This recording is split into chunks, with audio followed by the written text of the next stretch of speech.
खुलुमबाय। गोजोन फुंबिलिनि गासैबो बड'लेण्ड बुब्लिनि अनसायगिरिफोरखौ बरायग्रोबाय। दिनै 4 मे रबिबारनि फानजामुथिखौ फरायथिनो लादों आं भाग्यश्री बसुमतारिया। फानजामुथिनि गिबियाव दं मेष राशि। माबा मोनसे बिबाननि थाखाय सायख'जानो हागौ। नोंथांनि बिबाना बांनायनिफ्राय बांलांगोन। वृष राशि। जिउनि लानाय थांखियाव उथ्रिसार जानो हागोन। नखराव बयनिबो गोजोन खुसि फैगोन। मिथुन राशि। गोसोनि साननाय हनायफोरखौ बुंथिना लानो हानाय नङा। जेरावखि थाया गोसोखौ उसुखुथु मोनबाय थागोन। कर्कट राशि।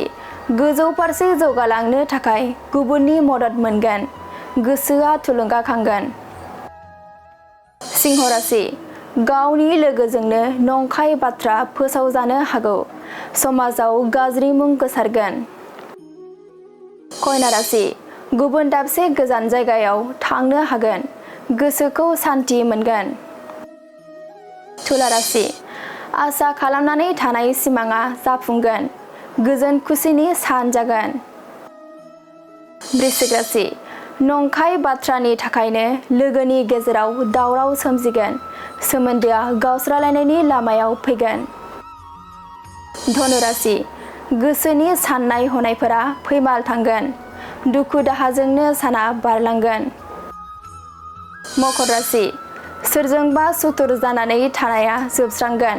बयजोंबो गोरोबलायनानै थानो हागोन। कुम्भ राशि। नखरनि हाबाफारिफोराव बाहागो मोनफागोन। दसे समबो जिरायनो सम मोननाय नङा। मीन राशि। नोंथांनि अहंकारनि थाखायनो रांखावरि जोबस्रांगोन। गोबां दुखु जारलायाव गोग्लैगोन। दिनै सानसेनि राशि फरायथिनायाबो एसेनोसै। आसा खालामो नोंथांनि दिनैनि साना मोजाङै मोजां थांगोन। बेखौ बड'लेण्ड बुब्लि नखरनिफ्राय मिजिंथिबाय। गोजोन्थों।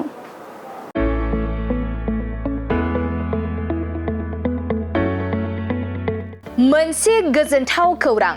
बर' सावथुन नायनो मोजां मोनग्रा रायजो राजाफोरनि थाखाय मोनसे गोजोनथाव खौरां।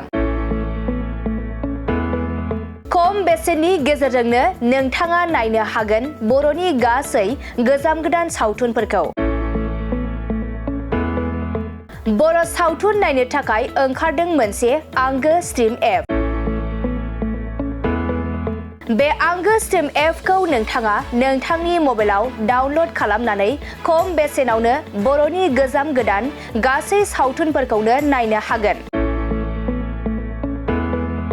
लोगोसे फैबाय थानाय समावबो बड' वेब सिरिज, डकुमेन्ट्रिज बायदिफोरखौबो नोंथाङा बे आंगो स्ट्रिम एपनि गेजेरजोंनो नुनो मोनगोन। बेनि अनगायैबो बर' सावथुननि दिहुनगिरिफोराबो बे आंगो स्ट्रिम एपआव गाव गावनि सावथुनखौ आपल'ड होनो थाखाय खौरां लाहरनो हागोन।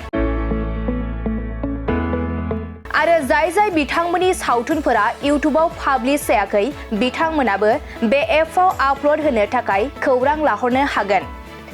बेनिखायनो बर' सावथुननि दिहुनगिरि बिथांमोनहा गाव गावनि सावथुनखौ बे आंगो स्ट्रिम एपआव आपल'ड होनो गोसो दंब्ला नैबे 7086320938 जानबुं नम्बराव खौरां लाहरनो हागोन।